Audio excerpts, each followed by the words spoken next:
Bem-vindos ao nosso canal. No vídeo de hoje veremos uma grave denúncia que o bispo Viganò faz sobre o Papa Francisco. Ele faz um duro pronunciamento sobre a crise instalada na Igreja Católica, e acusa a instituição de estar a serviço da elite global da nova ordem mundial. O vídeo gravado por ele é extremamente revelador e esclarecedor em um momento tão delicado. 2020 veio para tirar o véu da cegueira. As máscaras estão caindo. A verdade vindo à tona rapidamente. Assistam para entender melhor. Compartilhem esse vídeo para alcançar mais pessoas. Deixem um like. Deus abençoe.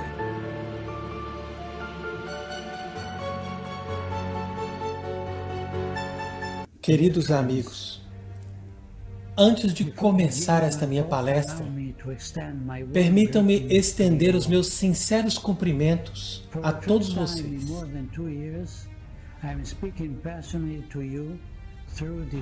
Pela primeira vez em mais de 2 anos, eu estou falando direto e pessoalmente a todos vocês através desta mensagem de vídeo que foi produzida alguns dias antes do Congresso de Identidade Católica de 2020.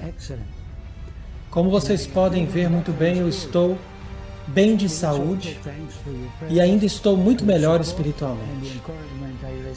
Eu agradeço pelas suas preces, pelo apoio e encorajamento que eu recebo de todos vocês.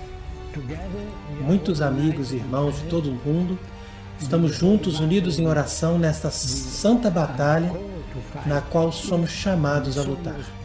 Eu gostaria especialmente de agradecer Michael Mack, que amavelmente me convidou com a sua santa perseverança para falar para vocês hoje. Eu acredito que agora é um tempo oportuno para mim para deixar os seguintes esclarecimentos. O tema desta minha palestra é como a Revolução do Vaticano II serve à nova ordem mundial.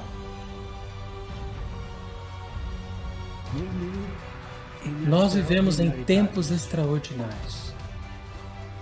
Cada um de nós já provavelmente entendeu que nós vivemos num momento histórico.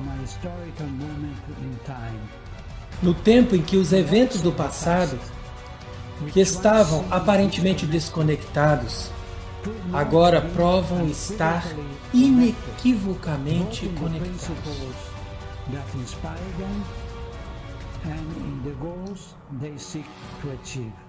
Ambos os tempos estão conectados, seja nos princípios que os inspiram, também nos objetivos que eles desejam alcançar. Uma justa e objetiva análise da presente situação deixa perceber a perfeita coerência entre a evolução da estrutura política global e o papel que a atual Igreja Católica tem assumido no estabelecimento da nova ordem mundial. Para ser mais preciso, deveríamos falar do papel que a aparente maioria dos membros da Igreja, que na verdade é pequena em número, mas extremamente poderosa, e que, para resumir, eu chamaria de Igreja subterrânea. Obviamente não há 2 igrejas. Seria algo impossível e mesmo blasfemo ou herético. Nem podemos dizer que a única verdadeira Igreja de Cristo tenha hoje falhado na sua missão e se pervertido numa seita. A Igreja de Cristo não tem nada a ver com aqueles que nesses últimos 60 anos executaram um plano para ocupar. A sobreposição entre a Igreja Católica e os membros dessa Igreja subterrânea não é tanto um fato teológico, mas uma realidade histórica que desafia as nossas categorias usuais conforme podem ser analisadas. Nós sabemos que o projeto da nova ordem mundial consiste no estabelecimento de uma tirania maçônica. Este projeto tem as suas origens na Revolução Francesa, na era do Iluminismo, o fim das monarquias católicas e a declaração de guerra contra a Igreja. Nós podemos dizer que a nova ordem mundial é a antítese da sociedade cristã. Ela seria a realização do plano diabólico da cidade do diabo em oposição à cidade de Deus.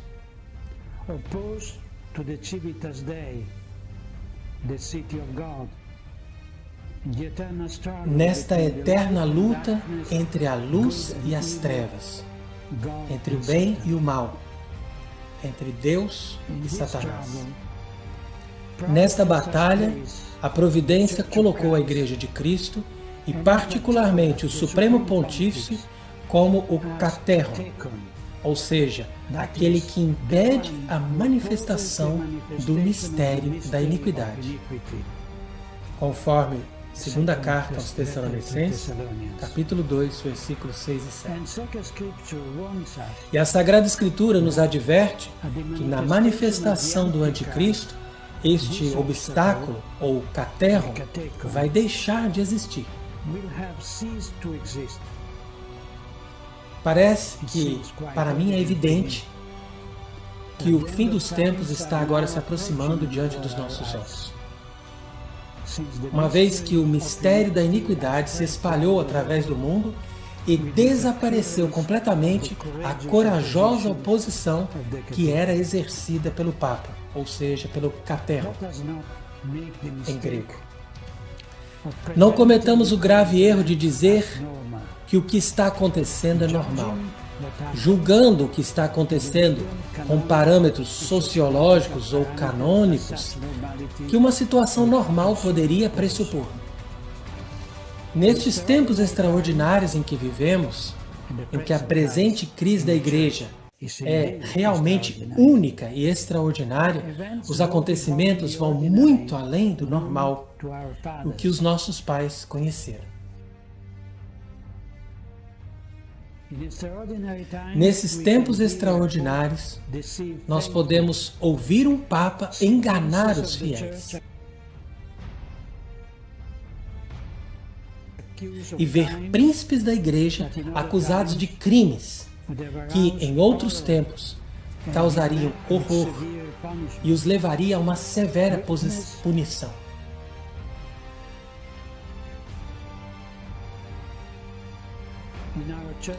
Testemunhamos nas nossas igrejas ritos que parecem ter sido inventados pela mente perversa de Thomas Cranmer. Vemos bispos entrando em procissão com o impuro ídolo da Pachamama dentro da Basílica de São Pedro. E ouvimos o Vigário de Cristo pedir desculpas aos adoradores deste ídolo por um católico ter jogado tal estátua no rio Tibre. Nestes tempos extraordinários, nós ouvimos um conspirador chamado Cardeal Godfrey Daniels nos dizer que desde a morte de João Paulo II, a máfia de São Galo tem planejado eleger um deles para o trono e a cátedra de Pedro. E isso acabou mais tarde se concretizando na pessoa de Jorge Mário Bergoglio.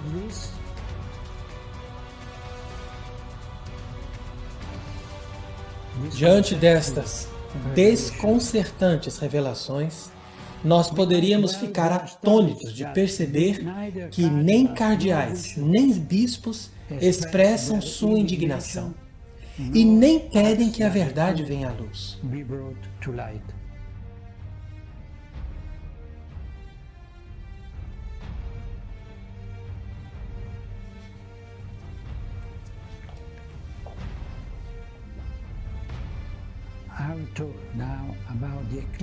Então agora eu vou falar do eclipse da verdadeira igreja.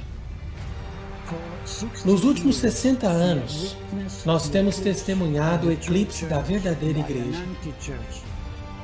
por uma anti-igreja que progressivamente se apropriou do seu nome e que ocupou a Cúria Romana, os seus dicastérios, dioceses e paróquias, seminários e universidades, conventos e mosteiros.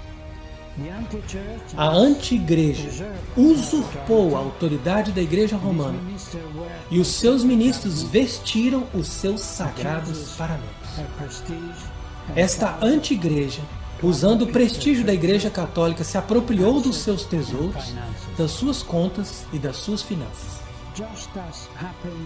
E assim como acontece na natureza, esse eclipse não vem de uma vez. A luz vai passando para as trevas quando um corpo celeste vai se inserindo na frente do Sol. E isso acontece de uma forma lenta, mas num processo inexorável, no qual a Lua, ou seja, esta anti-igreja, segue o seu caminho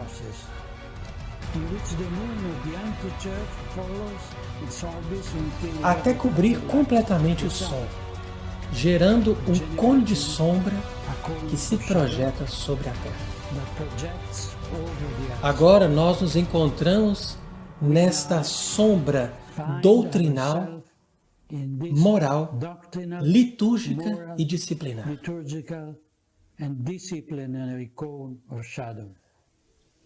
Não estamos ainda no eclipse total, que vai acontecer no final desse processo, sob o reinado do Anticristo.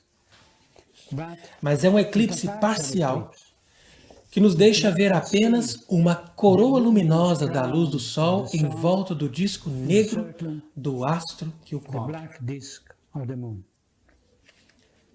O processo que nos levou ao eclipse atual da Igreja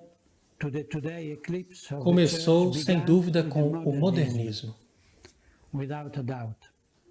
A anti-igreja seguiu a sua órbita a despeito das solenes condenações do magistério, o qual naquele tempo ainda brilhava com o esplendor da verdade.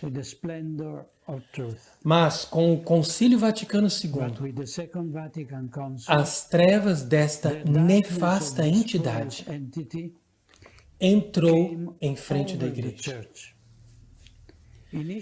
Inicialmente obscureceu uma pequena parte, mas as trevas gradualmente foram aumentando. Entretanto, aqueles que viam que o Sol estava se obscurecendo, deduzindo que a Lua iria certamente encobri-lo, foram acusados de ser profetas da desgraça, cujas formas de fanatismo e de intemperança surgiram da ignorância e do preconceito.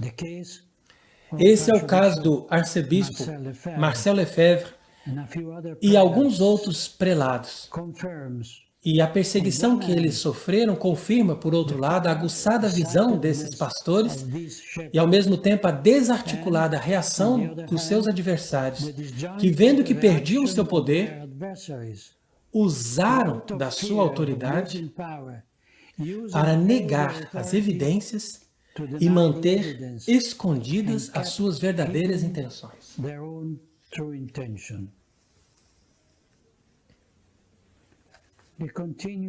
Para continuar a analogia, nós podemos dizer que no céu da fé, um eclipse é um raro e extraordinário fenômeno. Mas negar que durante o eclipse as trevas se espalham somente porque nos tempos normais isso não acontece, não é um sinal de fé na indefectibilidade da Igreja, mas ao contrário, é um sinal de má fé e de obstinada negação das evidências. A Santa Igreja, de acordo com as promessas de Cristo, não pode ser vencida pelas portas do inferno. Mas isso não significa que ela não possa ser encoberta por uma infernal falsificação. Ou seja, a anti-igreja. Essa lua, não é por acaso que nós a vemos debaixo dos pés da mulher no livro do Apocalipse. Eu cito: um grande sinal apareceu no céu.